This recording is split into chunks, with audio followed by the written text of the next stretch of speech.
والسلام على رسول الله سيدنا ونبينا ومولانا محمد ابن عبد الله وعلى آله وصحبه ومن والاه ولا حول ولا قوة إلا بالله أما بعد رب اشرح لي صدري ويسر لي أمري واحلل عقدة من لساني يفقهوا قولي اللهم ألهمني رشدي وأعذني من شر نفسي آمين آمين يا رب العالمين.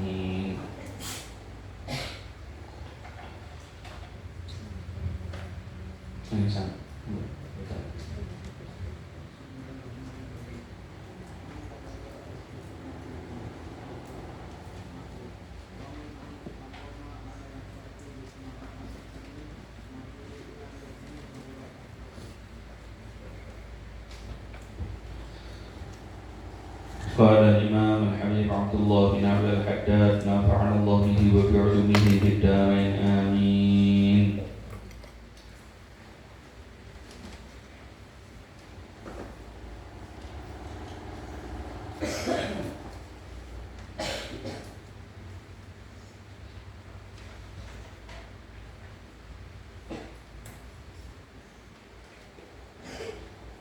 Kitab ini tadi membaca jazmah ya. Yang ini hazmah. Qala radhiyallahu anhu man tarakal jazmah atau hazmah sebenarnya sama saja. Kalau jazmah itu ya keyakinan, tekad. Kalau hazm itu keteguhan hati ya, nyambung sama. Man tarakal jazmah, barang siapa taraka meninggalkan itu man, taraka meninggalkan itu man al-hazma atau al-jazma kepada keyakinan. Barang siapa meninggalkan keyakinan lil wahmi karena keraguan, fahuwa maka adapun man ahmaku adalah orang yang bodoh. Bahwa maka adapun man ahmaku adalah orang yang bodoh. Wa man aqama, dan barang siapa man aqama berdiri, aqama berdiri atau melakukan sesuatu besar, ala syaki di atas keraguan, ala syaki di atas keraguan,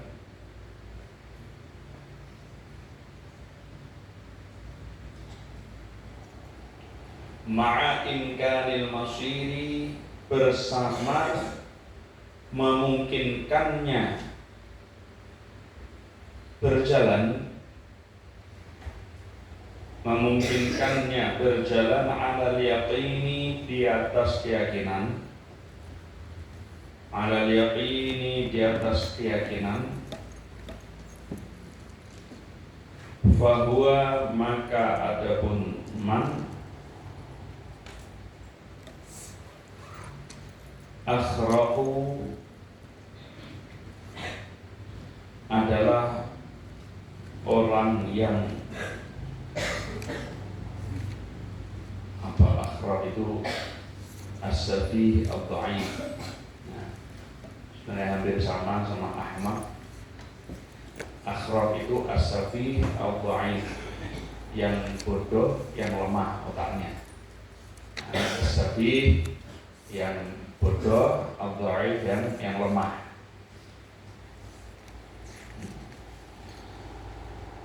Orang yang meninggalkan, muradnya orang yang meninggalkan keyakinan karena suatu hal yang meragukan, maka dia itu adalah orang yang bodoh. Begitu juga orang yang dia itu menjalankan sesuatu tapi dalam keraguan, padahal dia itu bisa melakukannya dengan keyakinan, maka dia itu adalah juga sama orang yang bodoh, yang lemah. Jazm itu tekad, keyakinan. Ya, maksudnya adalah ketika seseorang itu meyakini di dalam melakukan sesuatu, dia akan mendapatkan sebuah hasil, dia akan mendapatkan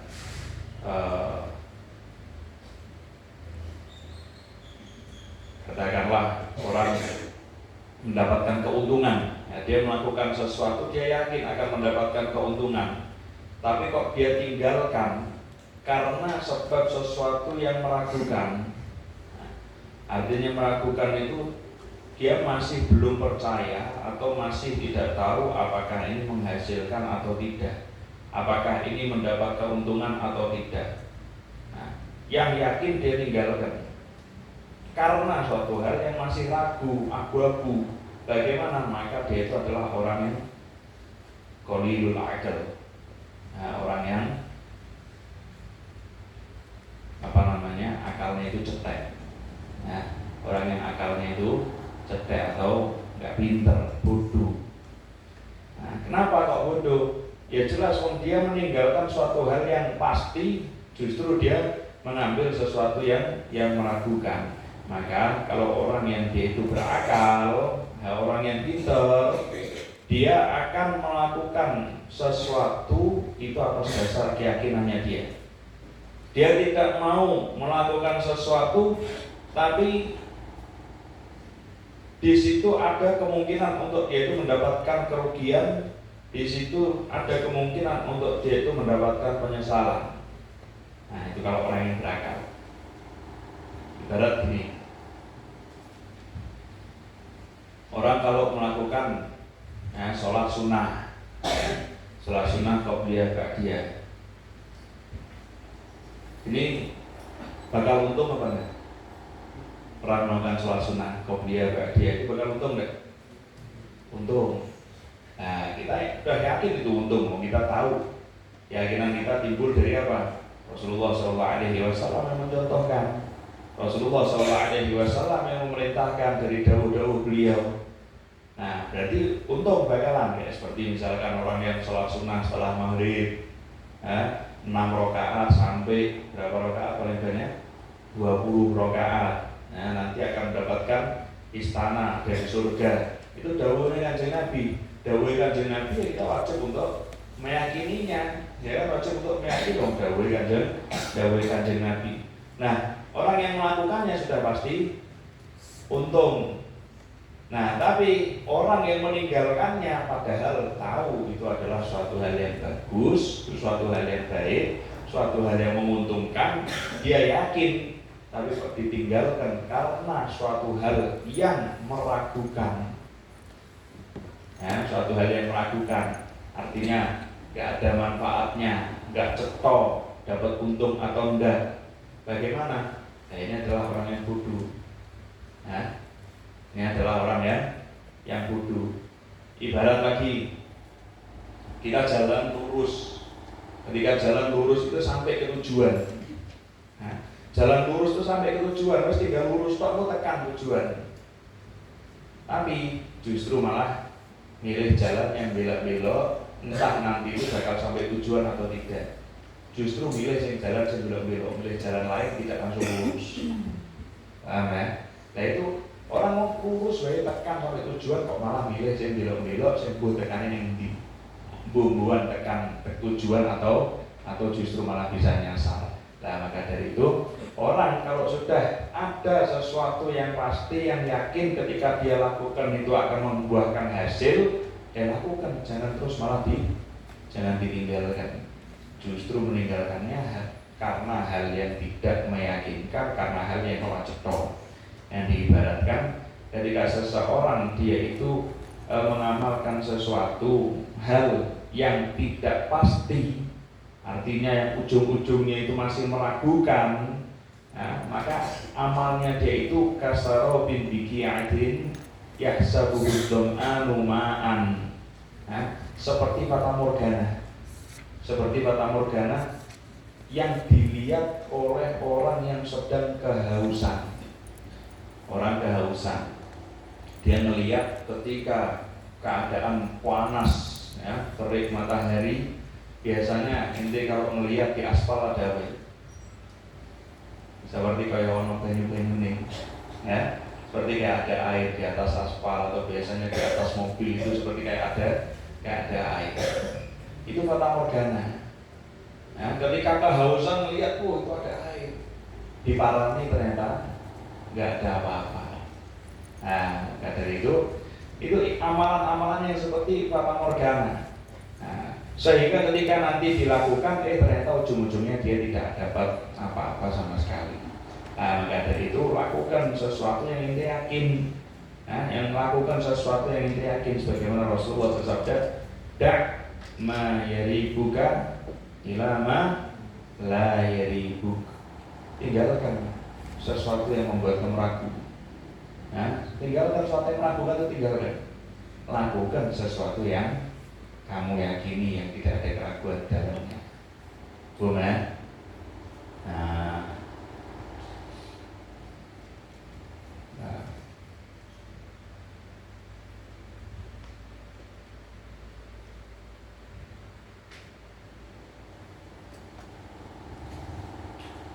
Nah, di dalam satu nasihat Rasulullah Shallallahu Alaihi Wasallam pernah satu ketika beliau sholat bersama para sahabatnya. Setelah selesai sholat, Rasulullah menghadap kepada para sahabat dan Rasulullah menyampaikan nasihat-nasihat yang mendalam, serius, yang membuat para sahabat itu kemudian nangis, matanya meneteskan air mata, hatinya merasa takut. Kemudian ada yang mengatakan, ya Rasulullah, seakan-akan ini adalah nasihat perpisahan ya Rasulullah. Apa yang engkau mau sampaikan kepada kami supaya itu menjadi tanggungan kami, supaya itu menjadi tanggung jawab kami. Kemudian Rasulullah mengatakan kepada mereka, usikum bitaqwallah, aku wasiatkan kepada kalian, ini yang harus kita lakukan supaya ini menjadi pegangan, supaya kita itu yakin, tidak ragu. Nah, yang yakin ini yang disampaikan Rasulullah SAW. Aku wasiatkan kepada kalian untuk bertakwa kepada Allah, nah, untuk nurut kepada Allah. Kemudian nanti orang yang hidup di antara kalian setelahku, maka dia itu akan melihat adanya banyak pertikaian. Maka ketika ada banyak pertikaian tersebut, fa'alikum bisunnati, maka peganglah sunnahku, ikuti terus ajaranku, wa sunnatil khulafa'il mahdiin ar-rasyidin, dan juga ikuti khalifah-khalifahku. Kemudian tamassaku biha wa 'addu 'alaiha bin nawajidi, pegang mereka, jangan sampai lepas. Rasulullah menggambarkan, gigitlah dengan gusi-gusi kalian, dengan gigi-gigi kalian, gigitlah. Artinya apa? Peganglah, jangan sampai lepas daripada sunnah Rasulullah, daripada ajaran Rasulullah dan ajaran para khulafaur rasyidin. Wa iyyakum muhdatsatil umur, fa inna kulla muhdatsatin bid'atun wa kullu bid'atin dhalalah. Dan hati-hatilah kalian terhadap hal-hal yang baru yang tidak sesuai dengan syariat. Karena suatu hal yang baru yang tidak sesuai dengan syariat itu adalah suatu hal yang bid'ah, dan setiap bid'ah itu adalah sesat. Nah, artinya ini jangan terus kita, hal yang baru yang tidak ada pada zaman Rasulullah itu kemudian berarti apa? Bid'ah. Kalau bid'ah sesat, kalau sesat tempatnya di neraka. Jangan seperti minhum, jangan seperti orang-orang mereka yang kemudian semua yang tidak ada pada zaman Rasulullah disesat-sesatkan. Nah, kalau seperti itu ya semua nggak ada. Zaman Rasulullah ini muka birsot ini, mic ini, speaker nggak ada zaman Rasulullah. Jadi ini bid'ah. Ini HP ini nggak ada zaman Rasulullah. Ya kan? Kemudian kalau mengatakan semua yang tidak ada pada zaman Rasulullah itu sesat, ya Islam tidak seperti itu. Nah, ini tahu Al-Quran itu dibukukan pada zaman siapa? Pada zaman Sayyidina Utsman. Pada zaman Rasulullah belum ada buku kitab Al-Quran itu belum dibukukan. Bid'ah. Ya makanya ngomong mereka kalau ngomong bid'ah dan lain-lain, kowe saka pucuk dhuwur sampai ngisor itu bid'ah kabeh. Nah, kok iso? Lah kowe ora ono zaman Kanjeng Nabi yo. Ya toh? Nah, enggak usah debat masalah asal mereka wis angel. Akhirnya nopo? Memang mereka tidak mencari kebenaran. mereka mencari pembenaran. Ya, wes ente fokus saja belajar sampai itu pengetahuan, ya toh. Sing penting dasare dimantepi, ya sudah pegangan sama sunnah-sunnah Rasulullah Sallallahu Alaihi Wasallam, ajarannya Rasulullah yang turun pada para sahabat, kemudian turun pada tabi'in sampai ulama-ulama kita pada zaman sekarang ini. Nah, pegangi terus. Nah, Abdu alaiha bin nawajid, pegangi jangan sampai lepas. Nah, kemudian orang yang dia itu melakukan sesuatu atas dasar keraguan, ya, dia masih belum tahu nih, nah, yang dilakukan ini apakah menguntungkan ataukah merugikan, dia belum tahu. Ya. Hal yang melakukan itu kan tengah-tengah, syak itu kan tengah-tengah, ya, tengah-tengah, katakanlah 50%, 50%, 50-50. Kalau don itu di atasnya syak, ya, ada masih ragu, tapi ada yang ada yang salah satunya itu ada yang tarjih, ada yang dimenangkan, ada yang dimenangkan. Lebih kuat yang katakanlah antara A sama B, lebih kuat yang A, tapi masih ada keraguan. Lebih kuat yang A tapi masih ada keraguan, ini berarti don. Tapi kalau 50-50 ini berarti syak. Ya. Nah, ini nggak tahu nih, dia melakukan sesuatu, dia memulai sesuatu ala syak, atas dasar keraguan. Nah, bagaimana? Padahal dia itu bisa untuk memulainya itu dengan suatu hal yang yakin, dengan suatu hal yang yakin, tidak ada keraguan di dalamnya. Tapi dia malah memilih memulai sesuatu yang atas dasar keraguan. Bagaimana? Maka dia itu dikatakan akhrab. Akhrab itu tadi as-sabi al-dhaif, seseorang yang dia itu bodoh, yang lemah, ya, yang lemah akalnya, lemah otaknya. Sama, artinya adalah ketika dia melakukan sesuatu, sing cetok, sing yakin wae. Yang masih meragukan sudah tidak usah.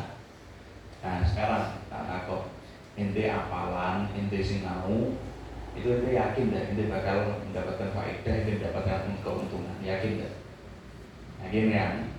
Nah, macam malas-malas, ya, jangan malas-malas. Naik suruh apalan, ya apalan. Naik konstoran, ya storan. Kenapa? Yakin itu bakal sukses kalau lulus gitu.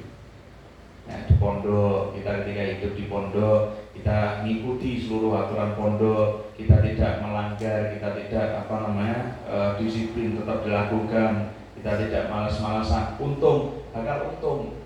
Nah, yakin untung kalau orang yang ngikuti, tapi jangan terus kemudian justru itu tinggalkan dengan satu hal yang main-main saja. Padahal main-main itu seneng-seneng rapopo, aku tak seneng-seneng sedilo. Rapopo aku melanggar pisan pindu, misalkan itu rapopo lah aku restoran pisan pindu. Nah, padahal restoran pisan pindu itu nanti alasannya engkau berarti aku tak boleh semangat meneh. Yakin boleh semangat meneh, kan itu. Yakin lebih semangat lagi, atau malah engkau keterusan malese, keterusan restoran nih, kan gitu. Nah, jadi sudahlah, pokoknya kita lakukan sesuatu yang kita yakini, tinggalkan sesuatu yang meragukan apakah kita mendapatkan keuntungan atau tidak, itu tinggalkan semua. Nah, tambah lagi satu lagi.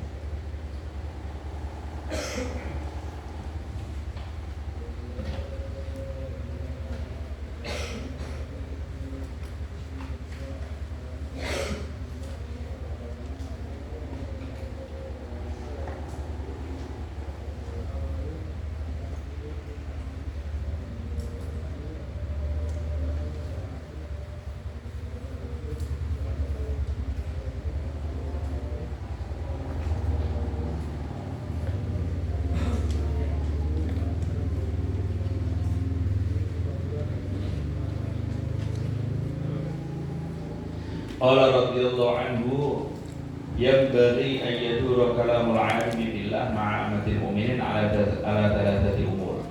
Yanbaghi, seharusnya, seyogianya, apa? An yadura, hendaknya. Kalau arti aslinya itu berkeliling, ya. Ayadura, hendaknya berkeliling. Apa? Kalamul 'alimi, ucapannya seorang yang berilmu, Billahi, seorang al-alim billah artinya berilmu atau mengetahui billahi kepada Allah, begitu juga mengetahui dengan syariat Allah. Ma'amatil mu'minina, bersama orang-orang awam dari orang mukmin, bersama orang awam dari orang-orang mukmin. Nah, ayadura ala thalathati umurin, atas berkeliling itu ala thalathati umurin, atas 3 perkara. Nah, jadi apa yang diucapkan oleh orang yang alim billah wa bi syar'ihi, orang yang tahu dengan, yang kenal dengan Allah dan dengan syariatnya Allah, ketika ngomong sama orang-orang awam, ya, yang dimaksud orang-orang awam itu gimana? Yaitu orang-orang yang tidak mengetahui sebagaimana yang diketahui oleh orang-orang yang berilmu. Nah, orang-orang awam, orang yang tidak paham ilmu, nah itu ketika ngomong sama orang-orang awam, maka sepantasnya itu tidak keluar daripada 3 perkara. Nah, tidak keluar daripada tiga perkara. Al-awwal, yang pertama, ya ini apa namanya, untuk kalian semua ya. Nanti ketika kalian terjun ke, lulus dari pondok, kalian terjun ke masyarakat, kalian memoni orang-orang awam, nah yang kalian ucapkan kepada mereka itu seputar 3 ini. Al-awwal, yang pertama, at-tadhkiru, adalah mengingatkan. At-tadhkiru, mengingatkan, bin ni'ami, dengan nikmat-nikmat. Mengingatkan bin ni'ami, dengan nikmat-nikmat, yang mana nikmat-nikmat tersebut adalah Allah yang memberi kepada hamba-hambanya. Ingatkan bahwasanya seluruh sesuatu yang ada pada kita itu adalah nikmat yang Allah berikan kepada kita. Berapa banyak nikmat yang Allah berikan kepada kita? Nah, tidak bisa dihitung. Apa ayatnya? Wa in ta'uddu ni'matallahi la tuhsuha. Jika kalian itu menghitung-hitung nikmat Allah, maka tidak akan pernah habis untuk kalian hitung itu nikmat Allah. Ingatkan juga dengan nikmat tersebut bahwasannya nikmat-nikmat Allah itu harus untuk disyukuri. Cara bersyukurnya bagaimana? Mensyukuri dengan hati, mensyukuri dengan lisan, mensyukuri dengan anggota badan, sing tambah sregep taate. Ketika mendapatkan nikmat, jangan terus kemudian lupa sama Allah. Nah, itu ingatkan mereka. Kenapa? Karena orang-orang awam itu sering kali lupa terhadap sang pemberi nikmat. Nah, bukan lupa terhadap nikmatnya, tapi lupanya terhadap sang pemberi nikmat. Mereka dapat memuji matahari, tapi mereka lupa untuk memuji sang pencipta matahari.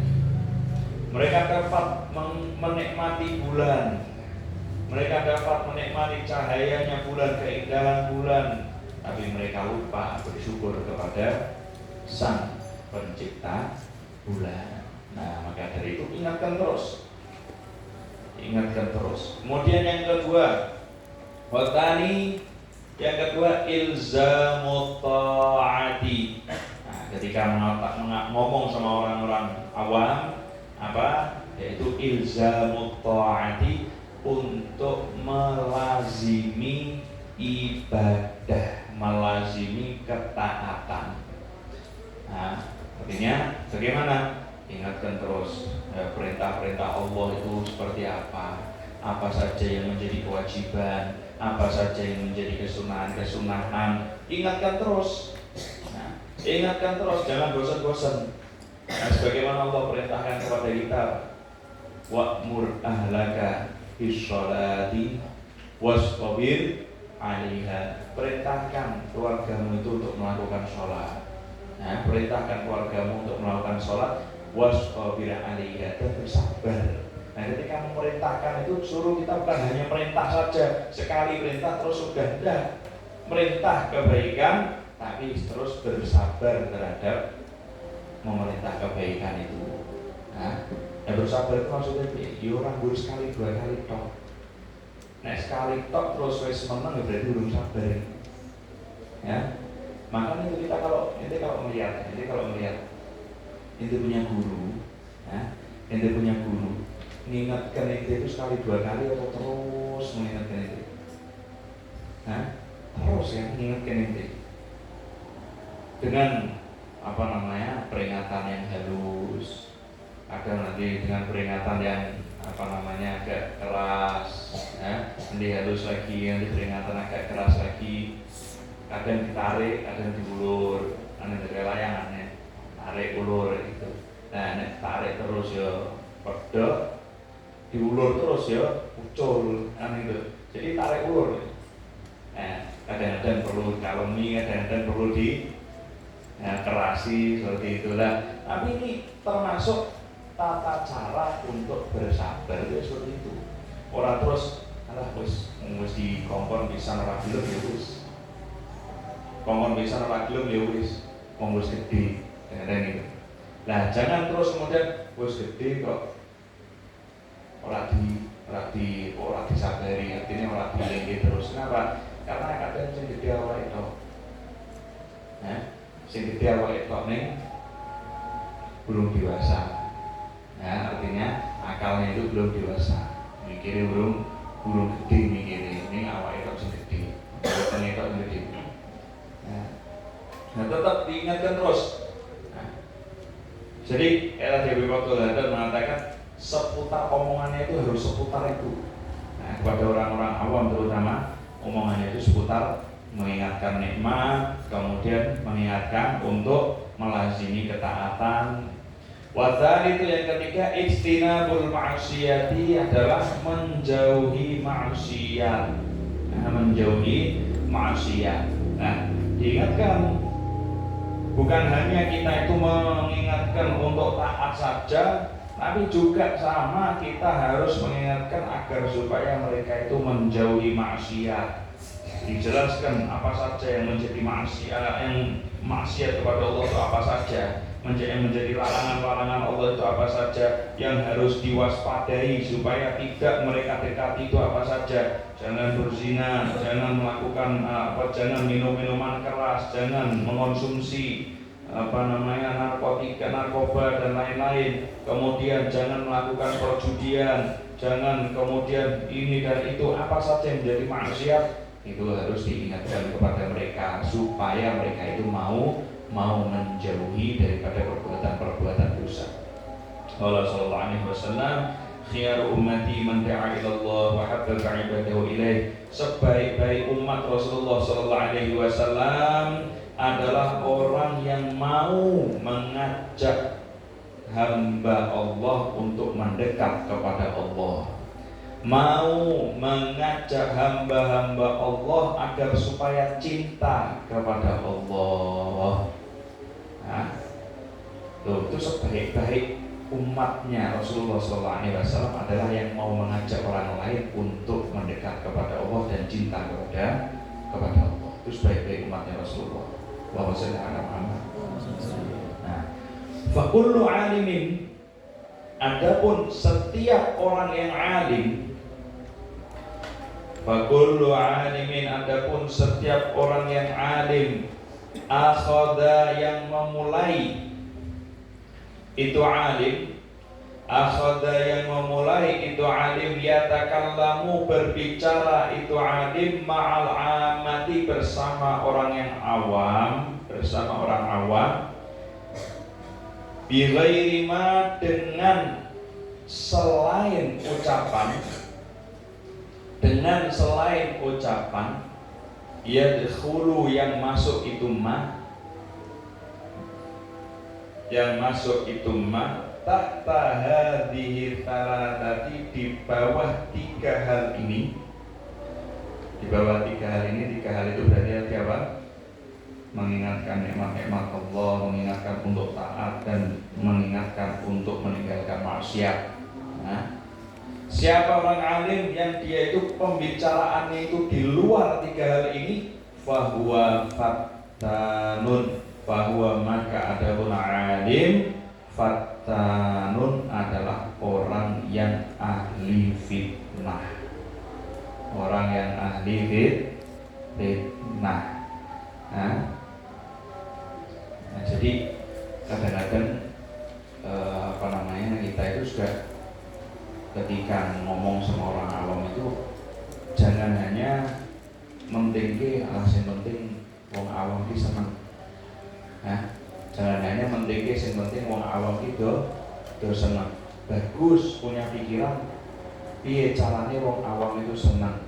Mungkin di dalam ceramah-ceramahnya, di dalam apa yang dia sampaikan itu dikasih sedikit jokes, kadang-kadang jokes dikasih lawaan misalkan ben wong-wong itu senang, ben wong-wong do guyu, ben ora ngantuk, bagus seperti itu.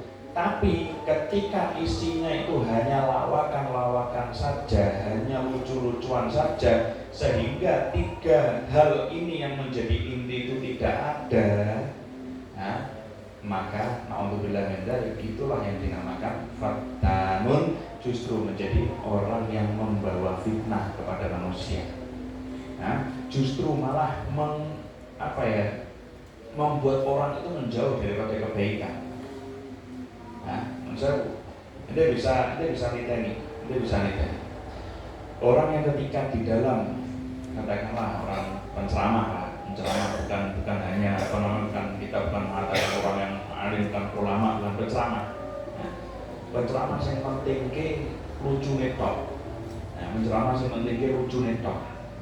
Engko sing diiling-iling karo mustami'in itu adalah lucu netok. Sing diiling-iling lucu nih. Poin untuk nasihatnya orang iling. Oke lah, asik mendengarkan ketika ketika di majelis itu asik mendengarkan. Tapi nasihat yang disampaikan engko menutus komanse sesuai kabeh. Wong kadang ora usah dikei guyonan, ora usah diapa sing disampaikan dalil, sing disampaikan nasihat, hikmah. Oke, di sini mendengarkan. Oke, ketika mendengarkan itu bisa sampai nangis-nangis. Metus komanse lali kok pesane. Ya kan? Banyak seperti itu kan. Keluar dari majelis orang usah ngenteni 1 hari 2 hari.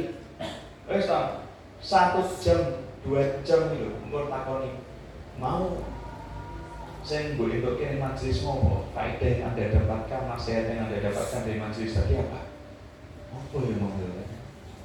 Nah, maka dari itu penting kita punya guru-guru mengingatkan kita untuk nyatet sesuatu yang kita dengar. Kenapa? Ben sing kita dapatkan dari majelis itu tidak lupa, alias kita bisa kita murojaah lagi. Nah, nanti ada alasan gini.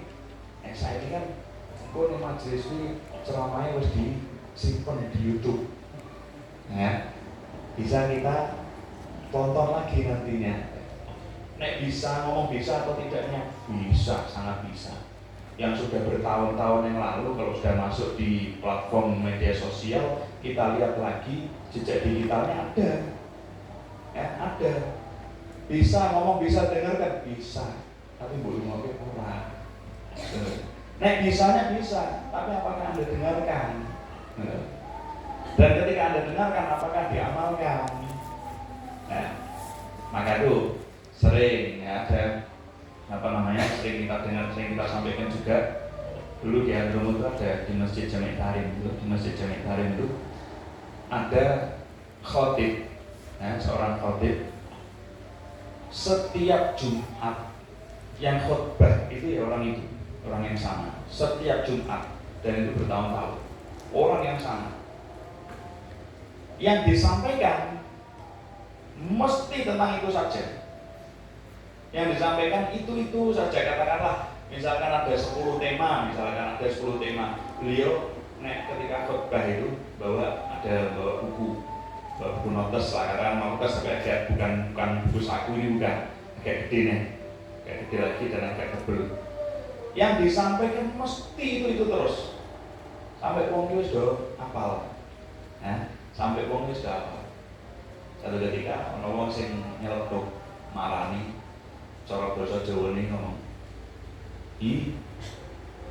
kok jenengan nek khotbah sing disampaikan kok ibu-ibu terus mboten tahu ganti apa mboten wonten referensi yang lain to. Nah, mboten referensi yang lain kok sing disampaikan kok kuwi wae. Katakanlah kok sing disampaikan mesti ngiyenge mati wae misalkan gitu. Sing disampaikan kok ngongkon salat wae misalkan gitu. Nah, sampeyan nek jawab deh. Nah, oh ya wis semua aku tak murojaah desa tak apa mau temaku yang lain misalnya. Nah, biasanya ngono. Nah, ini beliau jawabnya dari itu. Beliau jawabnya, aku ora bakal ganti pembahasan sampai opo sing wis tak sampai iki diamalke kabeh karo sing umum. Loh, memang langsung loh. Seakan-akan beliau ingin menyampaikan seperti ini. Cara kasarannya itu beliau jawabnya halus. Tapi cara kasarannya kok gaya sampai ngomong ganti tema. Desa ini tak sampai itu wis amalke baru. Nah, seakan-akan itu mau menyampaikan seperti itu. Sing wingi mbok rungokke iku wis mbok amalke baru. Kan sekarang mendengarkan kan banyak kan kita mendengarkan pelajaran, mendengarkan nasihat, mendengarkan ceramah. Banyak. Tapi sudah diamalkan apa belum? Mungkin 100 kita mendapatkan 100 faedah. Yang baru diamalkan 1 atau 2. Ya. Nah, makanya ketika ngomong sama orang awam tentang seputar hal ini aja. 3 ini aja. Nah, tentang nikmat-nikmat Allah, kemudian tentang ketaatan kepada Allah, dan kemudian tentang menjauhi maksiat.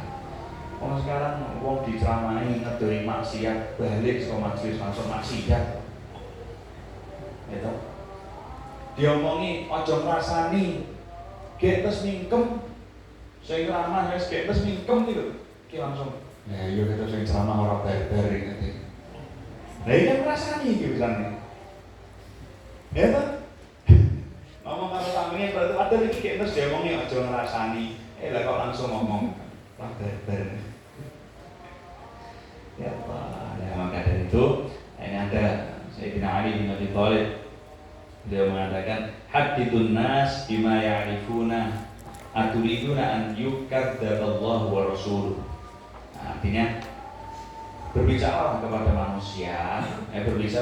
manusia dengan apa yang mereka pahami, ya, dengan apa yang mereka pahami. Dan apakah kamu ingin, kata aturiduna, apakah kalian ingin an yukadzdzaballahu wa rasuluh, Allah Subhanahu wa taala dan rasulnya itu didustakan.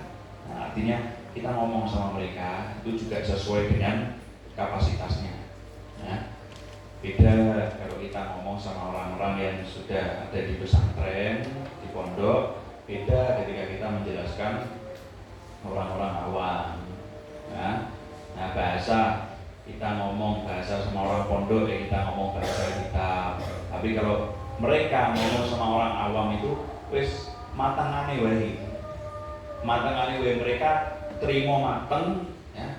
Saya enggak usah kebanyakan dipikir-pikir. Terima mateng wae. Kira-kira mereka paham wis sampai iki enggak usah dulu. Enggak usah terus kemudian kelamaan itu mulai kesuwen-kesuwen malah males saya. Ada malas. Makanya ketika salah satu kesunahan di dalam khutbah Jumat apa? Bila takwil tidak panjang-panjang, ya, tidak panjang-panjang. Nah, itu.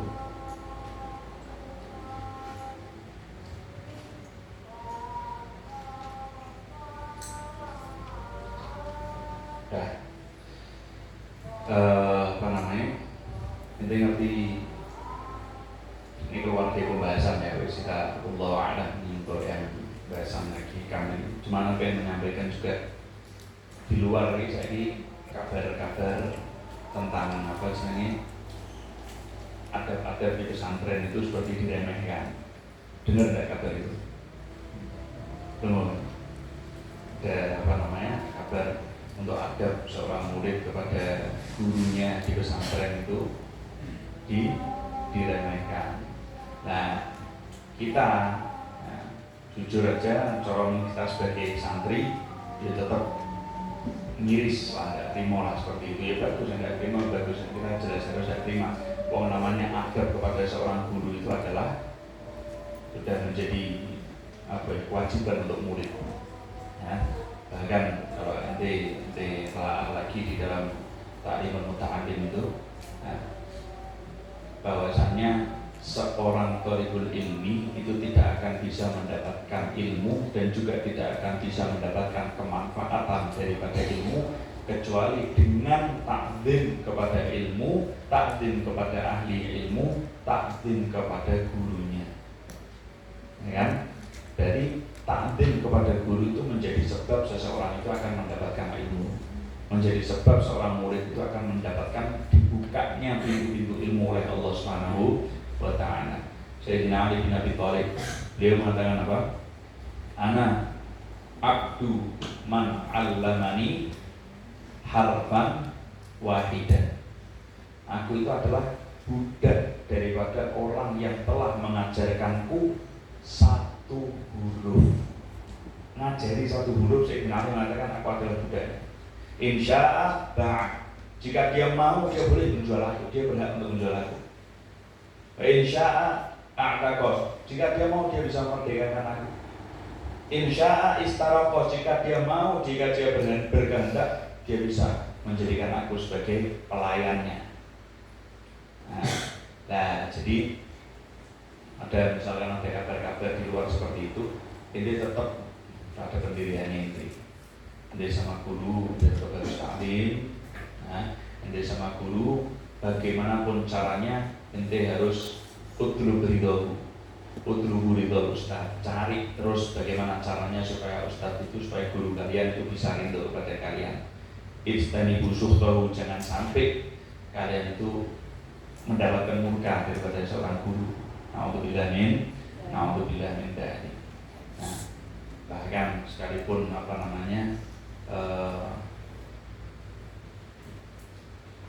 orang tua saja ini bukan terus kemudian merendahkan kedudukan orang tua, bukan ya.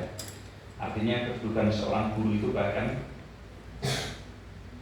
kalau orang tua itu abul jasad, abul jismi.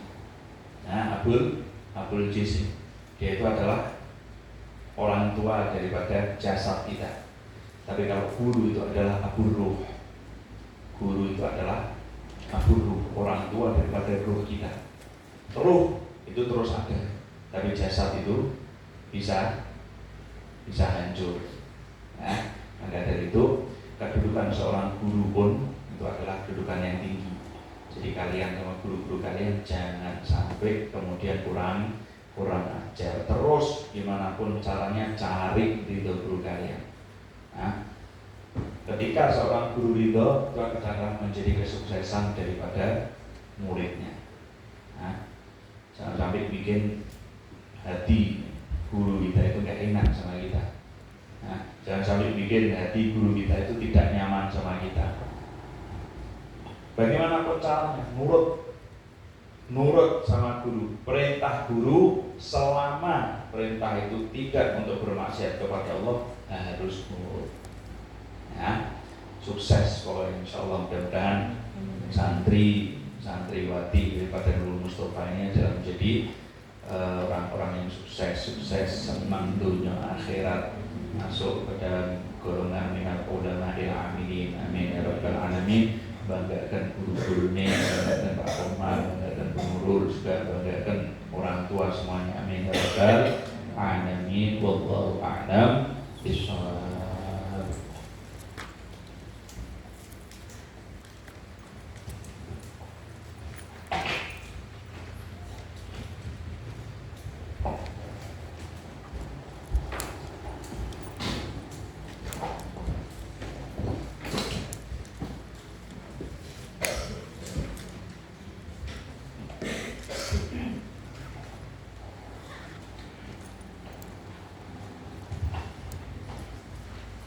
اللهم صل وسلم على سيدنا محمد وعلى آل سيدنا محمد يا مولاي لا تخاطب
سلامت ليلى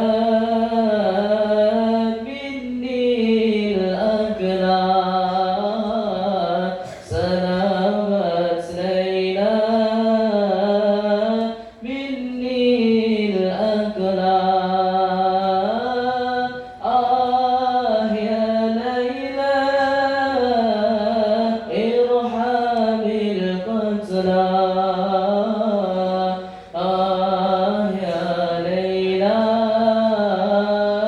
ارحمي القتلى يا مولانا خاطرك معنا يا مولانا خاطرك معنا يا عليم الجاه لا تخيبنا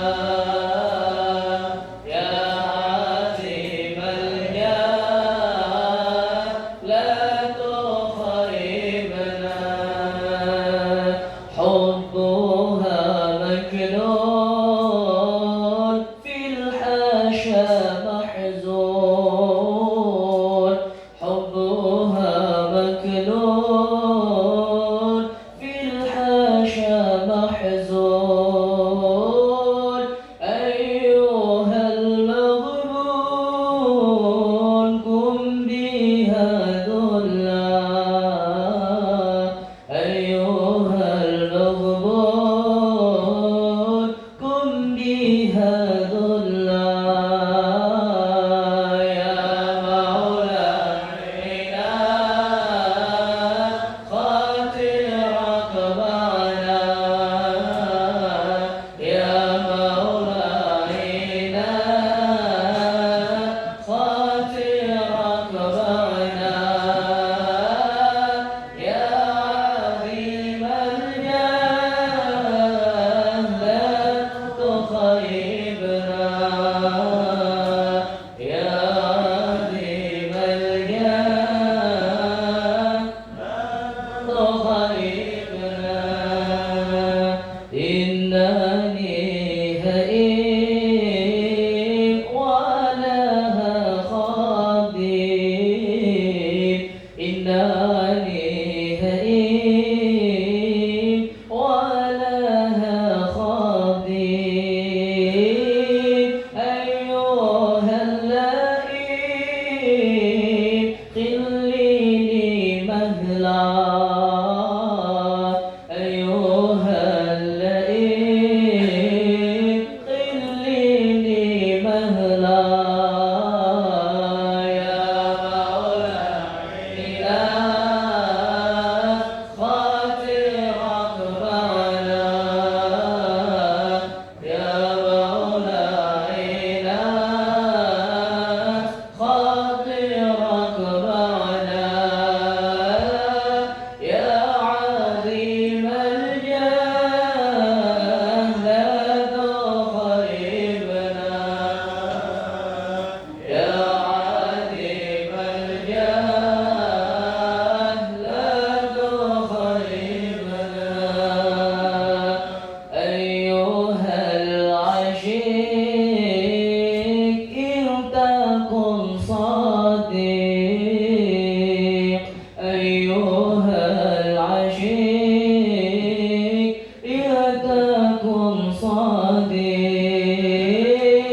للسوى فريق وعنا بالأصنام لسوى فريق وعنا بالأصنام يا مولانا خاطرك معنا يا مولانا خاطرك معنا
واسمع فضلا وجودا من آل باكتساب منا بالمصطفى الرسول نهضى بكل سور بالمصطفى الرسول نهضى بكل سور بالمصطفى الرسول نهضى بكل سور صلى وسلم ربي عليه عبد الحبيب وآله وصحبه عدد العرش السبي والحمد لله في البدء والثناء